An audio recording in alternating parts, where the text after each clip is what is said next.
One of the things that is most interesting to me is the way it's been presented. It's been presented as if it's one company that's running this and it's a big class action lawsuit. And so the first thing that I thought when I saw that, more than likely be a waste of my time. I think a lot of people just don't know.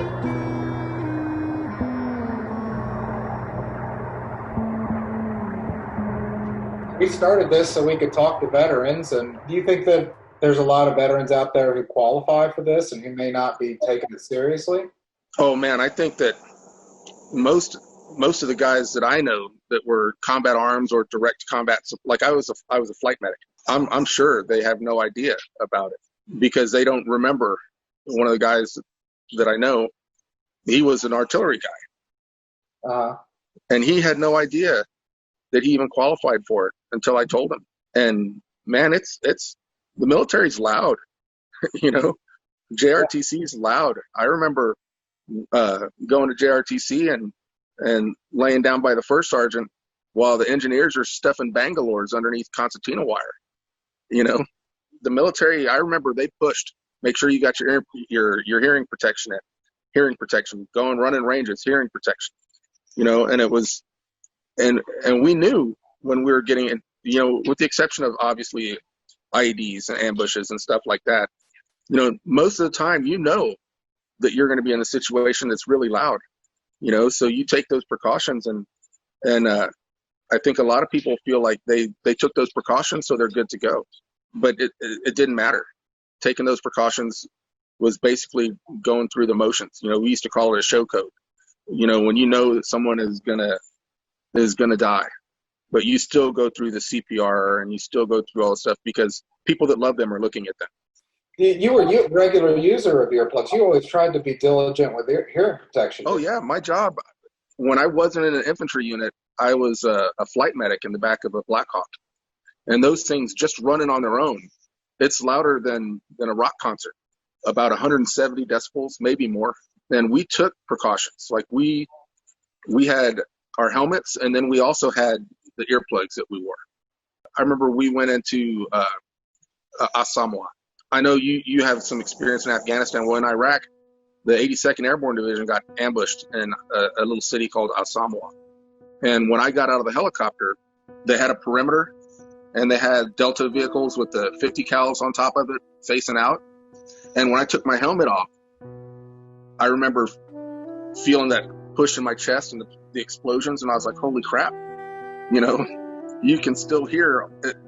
That's how loud this stuff was. First thing I thought was, man, they do a good job at JRTC of making this sound like it like it really sounds and smells like it really sounds. But I mean, just inherent noise. And because we knew that our job was loud, and we knew, you know, it's documented. There's a reason why the Army makes you wear earplugs to prevent this stuff. Yeah, and it hurts to be around loud noise, doesn't it?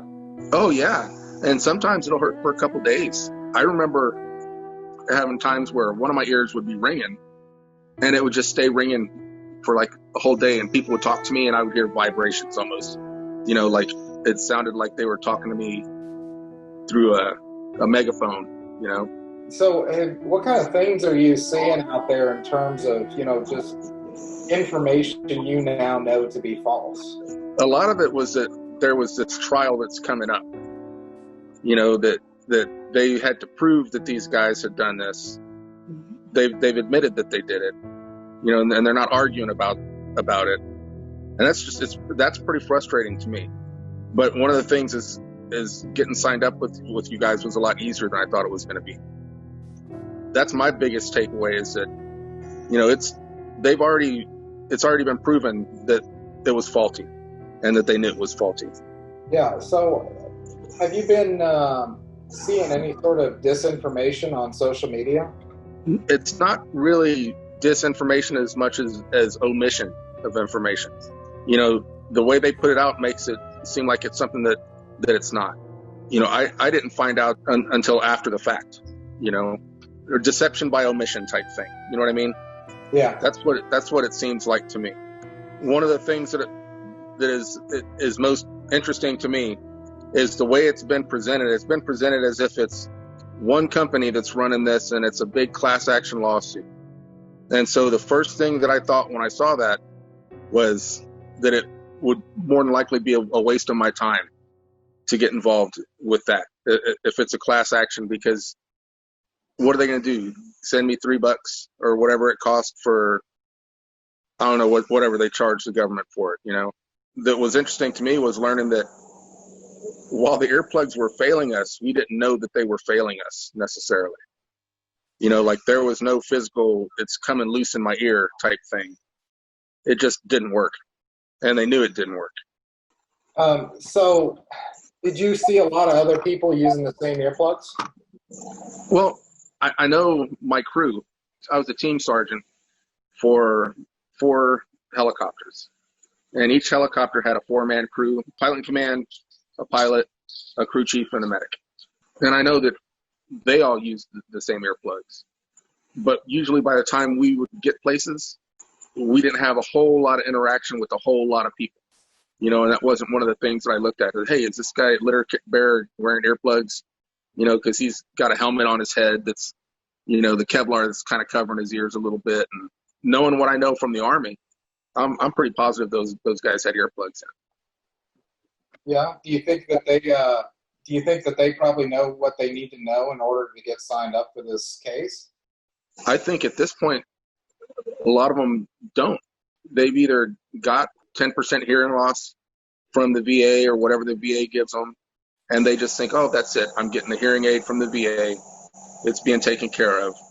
It didn't dawn on me that this case was what it was.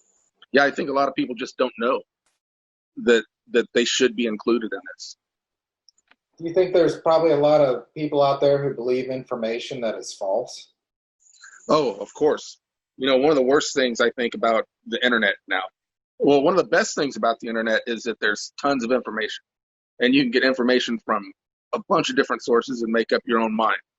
The problem is there's also a bunch of misinformation out there. And some of these people who are telling these lies, they're really good about lying. You know, they know how to phrase things so that people believe the way that they want them to believe. From my observations, the stuff that I see, you know, I watch people fighting over nonsense all the time. Yeah, is that on social media? Yeah, social media is the worst of it. Facebook, Twitter. For a while, I was getting my information from Twitter, you know, because you can get information anywhere. And then after a while, I started realizing that I can't trust a lot of the information that I get online. You think a lot of veterans out there are getting their information from Facebook and not, you know, yes, attorneys? Yes, absolutely. Right now, I see people that are posting facts, right, that are completely contradictory of themselves, you know. And now I see people arguing that the fact checkers are putting out false information too. So it's hard to know what to trust. Do you want to ask us some of the questions you see the most that you know to be false, and then we can answer? Number one, this is a class action lawsuit, you know, and that basically everybody's name goes in a pool, they get a settlement, a share of whatever that settlement is. Not bearing in mind that different people had different jobs and different people have different injuries. Right now, a lot of people are just trying to gather information. You know, they're trying to gather information on you so that they can track you and they can do this and that. You live in America, you know, you have a cell phone in your pocket. Yeah, you think you're being tracked right now? Oh, I'm sure. Yeah. I'm sure. That's fair. I mean, we're in touch, you know. But I'll tell you, lawyers are better at finding out that stuff, you know. They have better access to better sources of information. I think you guys go to school for a long time to learn how to interpret that information. So I don't think this is something that I would have been able to do on my own. You know, one thing is I was surprised at how easy it was. Like, this has taken a day. It's not as difficult as I was led to believe it was going to be. Yeah, it's not a hard process.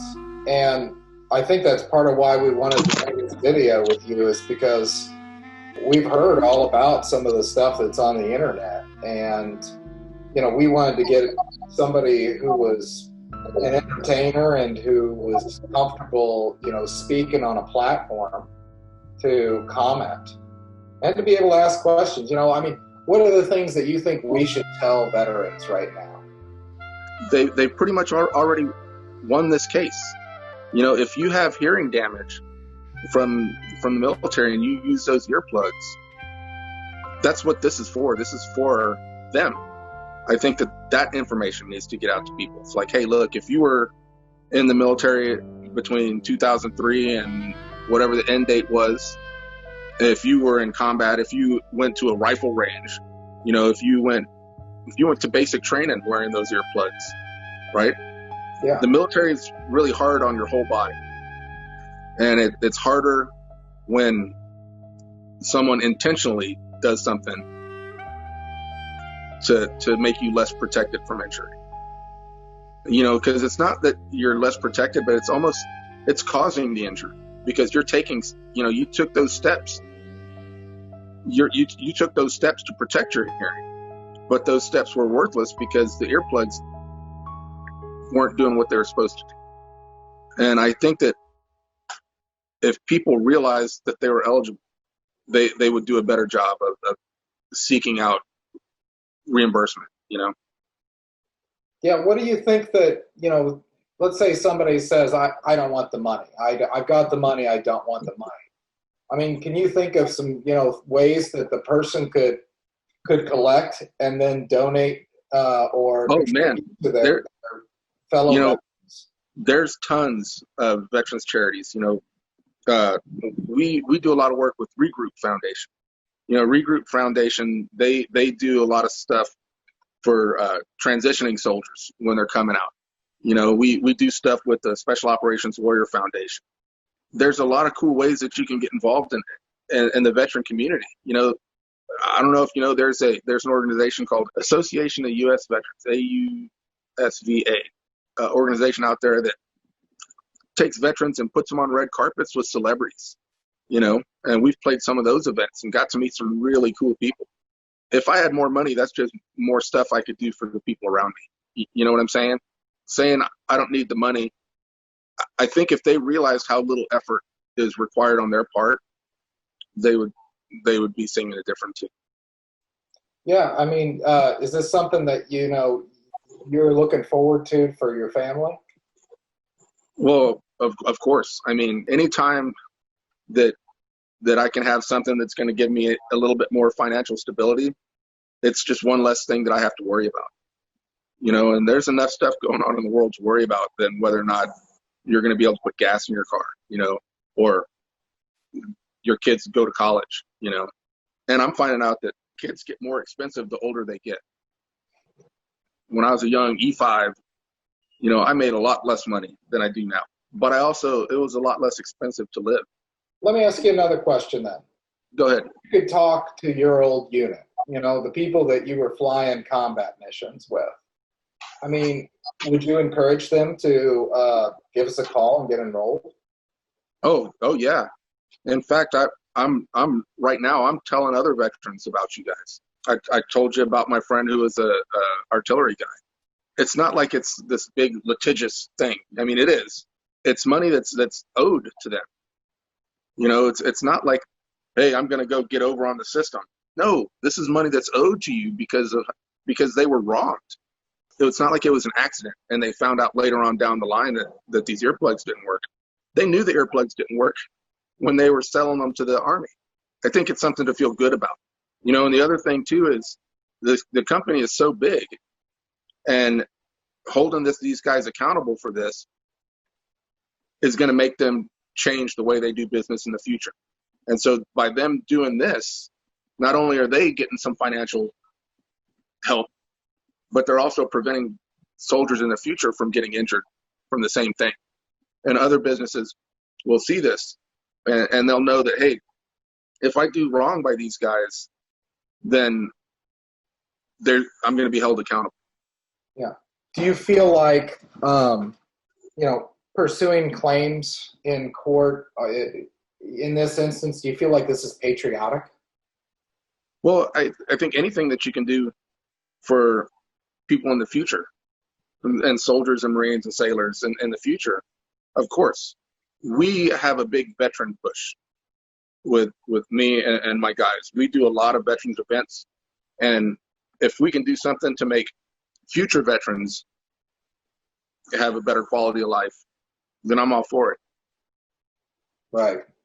Yeah, no, this is something veterans have been taken advantage of for many, many years. And it's something that, you know, bad actors, they can come in and sell a contract or sell a product or something.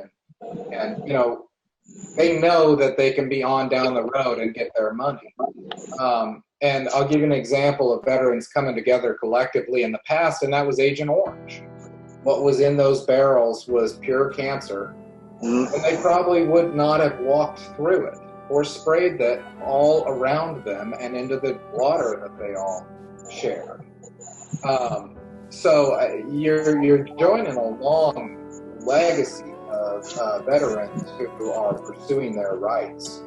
The guys in the Old West that would sell snake oil, hey, this is going to cure your stuff. That's basically what they did. Hey, this is going to prevent hearing loss, knowing full well that it wasn't. More like it's causing the hearing loss, right? Yeah. If you didn't have your ears covered, well, it would be loud. You'd probably move away from the explosives. Hank, is there more you really want to talk about? Do you have more questions for me, or do you think that there's something I need to, you know, lay out there for people? You know, I'm pretty comfortable after having a chance to talk to you guys. And then I think if people knew that the severity of their injury was going to make a difference in the outcome of their case, if people knew how easy this was, at least for the veterans, if you have a slight injury, you're still entitled to something. Don't sell yourself short, because an injury is an injury, you know, and that's the main thing. You know, the other question I had left to ask you was about causation.